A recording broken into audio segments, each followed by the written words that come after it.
अगर आप बाइबल में देखेंगे, वो सैमसन की हो, दाऊद की हो, सुलेमान की हो, बहुत सी ग्रेट महान जो जिंदगियां हैं वो व्यभिचार ने खराब की हैं। आज जो वचन आप सुनेंगे, अगर आप उसे मानेंगे, मैं आपको बताता हूं, आप बहुत सी शारीरिक, मानसिक, फाइनेंशियल बीमारियों से, तकलीफों से आप बचे रहेंगे। मैं आपको बता रहा हूं। पहला यूहन्ना 2 उसकी 16, मत्ती 6 उसकी 22 और 23, अय्यूब 31 उसकी 1, नीति वचन 27 उसकी 20 आयत, मत्ती 5 उसकी 28 आयत। आज के वचन का शीर्षक है मत्ती 6 उसकी 22 आयत का, शरीर का दिया आंख है। अपने पड़ोसी को बोलो, शरीर का दिया आंख है। आपकी स्क्रीन के ऊपर ये मैसेज आ रहा है। आपने एक लैंप देखा हुआ है। ये लैंप का मतलब है कि शरीर का जो लैंप है, शरीर को जो रोशनी देने वाली चीज है, वो आपकी आंख है। तो शरीर का दिया आंख है। The I is the lamp of the body. परमेश्वर ने कहा है मत्ती 6 उसकी 22 और 23 आयत में, शरीर का दिया आंख है। यदि तेरी आंख निर्मल है तो तेरा सारा शरीर भी उजियाला होगा। यदि तेरी आंख बुरी है तो तेरा सारा शरीर भी अंधियारा होगा। इस कारण वह उजियाला जो तुझ में है, यदि अंधकार हो तो वो अंधकार कैसा बड़ा होगा।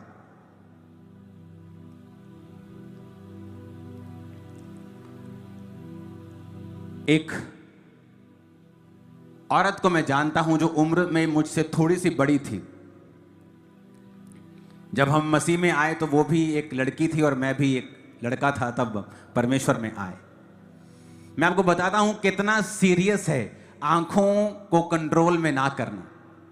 Very serious.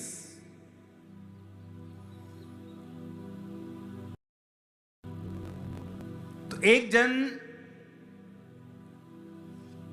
क्योंकि ये बात जो है अगर कलीसिया के साथ शेयर नहीं की जाएगी, अगर कुछ चीजें जो कलीसिया के साथ शेयर नहीं की जाएंगी, तो कलीसिया, बहुत सी कलीसिया के जो लोग होते हैं, खासकर जो यंग लोग होते हैं या जवान हो रहे लोग होते हैं, बहुत से गुप्त पापों में होते हैं। सामने से प्रार्थना कर रहे होते हैं, चर्च अटेंड कर रहे होते हैं, वो फास्टिंग कर रहे होते हैं, लेकिन तब भी परमेश्वर का आत्मा उनकी जिंदगी में काम नहीं कर रहा होता और लोगों को ऐसा लगता है कि नहीं, मसीह में आने का फायदा नहीं हुआ इनको। लेकिन इसीलिए दाऊद क्या कहता है, मेरे गुप्त पापों से तू मुझे पवित्र कर और मुझे डिठाई के पापों से तू बचा। तो गुप्त पाप जो होते हैं उन्हें लोग नहीं जानते, उन्हें लोग नहीं जानते, उन्हें आपकी फैमिलीज नहीं जानती। वो गुप्त पाप आप उन्हें जानते हैं। और दाऊद ने स्पेशल कहा, उसने कहा मेरे गुप्त पापों से तू मुझे बचा के रख, मुझे पवित्र कर, मुझे छुड़ा मेरे गुप्त पापों से।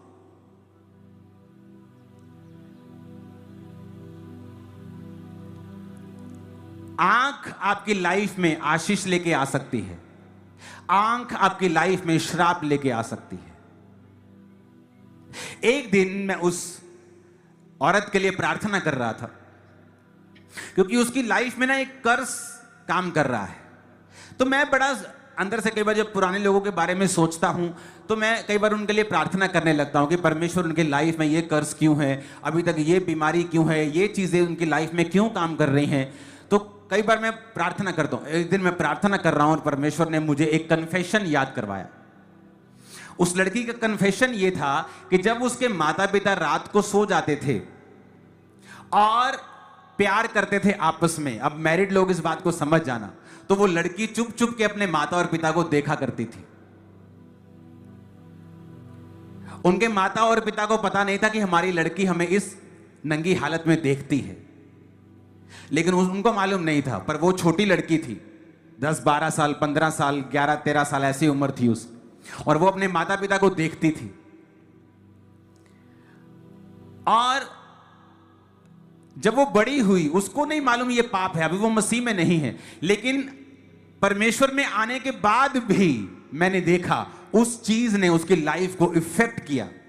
जबकि मसीह में आने के बाद आपके कर्सेस खत्म हो जाते हैं। लेकिन अगर आपको पता हो कि मैंने ये पाप किया है और मैंने खुदाबंद से माफी मांगनी है, और दूसरा फिर आप दोबारा से उन आंखों की अभिलाषाओं के अनुसार ना चले। तो मैंने क्या नोटिस किया कि कुछ लोग मसीह में थे, प्रार्थना भी कर रहे थे, फास्टिंग भी कर रहे थे, लेकिन जो पाप बचपन से उनके साथ था, बचपन से उनको तंग कर रहा था, अब परमेश्वर में आने के बाद भी वो आंखों की जो अभिलाषा है वो खत्म नहीं हुई। पहले बाप को देखा करती थी, अब वो लड़कों को देखा करती है।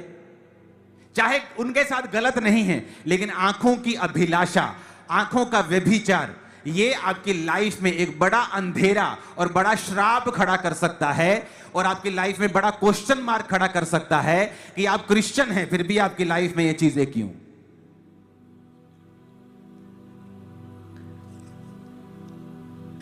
नीति वचन 27 उसकी 20 में लिखा है, अधोलोक और विनाश लोक वैसे ही मनुष्य की आंखें हैं जो तृप्त नहीं होती।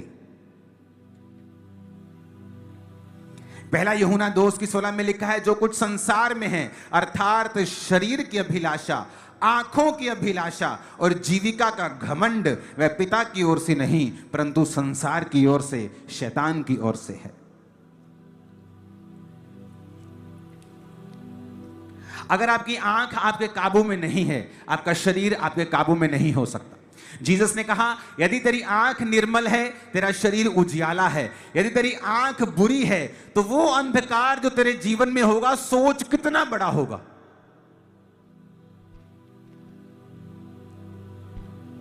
जरूरी नहीं आप व्यभिचार करें तो व्यभिचार है। यीशु मसीह ने कहा, अगर तूने किसी को कुदृष्टि से देखा, गंदी आंख से देखा और अपने मन में उसके प्रति विचार को लेके आया, तो तू व्यभिचार कर बैठा है। आज बहुत से लोगों की लाइफ में अड़चन व्यभिचार है। उनकी लाइफ में हीलिंग क्यों नहीं हो रही, अगले लेवल पे वो क्यों नहीं जा रहे, व्यभिचार के कारण। आज उनकी जिंदगी में फलाना काम क्यों नहीं हो रहा, व्यभिचार के कारण। और परमेश्वर ने क्या कहा, यदि तेरी आंख बुरी है तो शरीर भी अंधियारा होगा। अय्यूब 31 उसकी 1 आयत में लिखा, मैंने अपनी आंखों के साथ वाचा बांधी है कि मैं किसी कुंवारी पर उसे कैसे लगाऊं। अय्यूब जो महान आदमी था, हम कई बार ये नहीं देखते कि महान कैसे बना, हम कई बार सिर्फ देखते हैं महान बना, लेकिन उसके पीछे के कारण नहीं देखते। अय्यूब तो ये भी कहता है कि विधवा मेरे कारण, आनंद के कारण गाती है, क्योंकि वो विधवाओं को ब्लेस करता था। अनाथों का मैं सहायक रहा हूं, अनाथों को वो ब्लेस करता था। उसने कहा, जो परदेशी हैं, मैंने जानबूझ के अपने बंदों को भेजकर उनका हाल पूछवा लिया। जबरदस्ती हाल पूछ लेते परदेशियों का। परदेशी आके दुहाई नहीं देते थे, उनसे पहले ही वो परदेशियों के पास चला जाता था। और आज लोग इंटरनेट के ऊपर परदेशियों के खिलाफ नफरत फैलाते हैं। यहां कोई यूपी से काम कर रहा हो, उसके आपके मन में उसके प्रति नफरत पैदा हो जाए, आज इंटरनेट पे ये चलता है। क्यों? ये सब वजन के खिलाफ है। अय्यूब कहता, मैं इसलिए महान हूं। अय्यूब की किताब को पढ़ो तो बाइबल कहती है, अय्यूब सबसे अमीर था अपने एरिया का, अपने देश में सबसे अमीर था। जैसे भारत में कोई सबसे अमीर हो, अय्यूब कहते अपने देश में सबसे अमीर था, सबसे ज्यादा ब्लेस था। उसका परिवार, उसका शरीर, उसके दोस्त, सब कुछ आशीषित था, सबसे ज्यादा। क्यों? अय्यूब कहता है, मैंने पापों के लिए मेल बलियां चढ़ाई, मैं परमेश्वर के सामने भय मानता हूं, खराई से चलता हूं, अनाथों का सहायक हूं, विधवाओं को मैं अच्छा सपोर्ट करता हूं, परदेशियों का हाल पूछ लेता हूं। कहता, मैंने अपनी आंखों के साथ वाचा बांधी है कि मैं इसे गलत दृष्टि से किसी की ओर नहीं लगाऊंगा। यह था अय्यूब के ग्रेट होने का सीक्रेट। हालेलुया। देखो वचन में क्या लिखा, कहता है, मैंने अपनी आंखों के साथ वाचा बांधी। वाचा बांध ली आंखों से। आंखें तो तुम्हारी हैं, तुम अगर नहीं करोगे इधर उधर तो वो नहीं जाएंगी। बहुत से लोग कंप्लेंट करते हैं, मेरे पे व्यभिचार के अटैक होते हैं, मुझे व्यभिचार के अटैक होते हैं। जिस दिन आप इन आंखों से गंदा देखना बंद कर देंगे, आप पर व्यभिचार के अटैक होने बंद हो जाएंगे, कितने भी बड़े लेवल के क्यों नहीं होते। आप कंप्यूटर पे गंदा देखना बंद कर दीजिए, आंखों से गंदा देखना बंद कर दीजिए, आप पर व्यभिचार के अटैक होने बंद हो जाएंगे। और आप गंदा देखना शुरू कर दीजिए फोन के ऊपर, कंप्यूटर के ऊपर, वैसे आपको व्यभिचार के अटैक होने शुरू हो जाएंगे। क्योंकि आंखों से ही आप चीजों को अंदर लेते हैं। परमेश्वर ने कहा, अब्राहम ये सारे जमीन को देख जो तेरे दाएं बाएं आगे पीछे है। उसने उठाई आंखें और देखा। परमेश्वर ने कहा, जो तू जमीन देख रहा है ना, तेरी आंखों से जो देख रहा है, मैं तुझे और तेरे वंश को दे दूंगा। जो तू देख सकता है, परमेश्वर कहता है मैं तुझे दे सकता हूं। अब देखना क्या है, यह बात डिपेंड करती है। अपनी आंखों से जो शैतान दिखाता है वो देखना है, जो शरीर देखना चाहता है वो देखना है, या परमेश्वर के नाम में अपनी आत्मिक आंखों को खोलना है कि आने वाले 2 साल के अंदर मैं इस कर्जों से आजाद होऊंगा, आने वाले 1 साल के अंदर मैं इस बीमारी से फ्री होकर ये इस लेवल पे बैठा होऊंगा, आने वाले इतने दिनों के अंदर कलीसिया इस लेवल पे चली, यही वो देखना है। क्या देखना है आप पे निर्भर करता है। कई बार जब आप लोगों के लिए प्रार्थना करते हैं, फिर परमेश्वर का आत्मा पर जाहिर करता है कि देख इसकी जिंदगी में ये गुप्त पाप शुरू से रहा है। अपनी आंखों से गंदा देखना, कभी परिवार के मेंबर को, कभी किसी को, कभी किसी को, कभी किसी को, और यही चीज शैतान ने उसकी जिंदगी में इस्तेमाल की। एक धर्मी होने के बावजूद भी, प्रार्थना और उपवास का जीवन होने के बावजूद भी परमेश्वर की आत्मा ने उससे बात नहीं की, उसको छुड़ाया नहीं पूरी रीति के साथ जैसा छुड़ाना चाहिए। क्यों? इसी गुप्त पाप के कारण जो घर से शुरू हुआ था आज बाहर भी है। कितने मेरी बात को समझ रहे हैं? उसने कहा, मैंने अपनी आंखों के साथ वाचा बांधी है कि मैं इसे किसी पर नहीं लगाऊंगा। अधोलोक, विनाश लोक और मनुष्य की आंखें कभी तृप्त नहीं होती, वचन कहता है। आप एक बार देखेंगे, 2 बार, 3 बार, 4 बार, ये कभी तृप्त नहीं होंगे। ऐसा नहीं कि एक बार देख लिया तो बोले कि बस हो गया।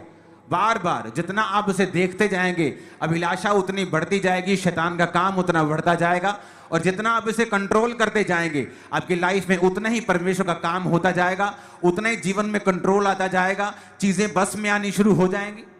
आपकी आंखें आपके वश में नहीं, जीवन आपके वश में नहीं होगा। आपकी आंखें आपके वश में नहीं, आपके चारों ओर जो आपके पास हो रहा है आपके वश में नहीं होगा। आपकी आंखें, आपकी स्पिरिट आपके वश में आ गई, आप अपने चारों ओर की चीजों को अपने वश में कर सकते हैं। कितने मेरी बात को समझ रहे हैं?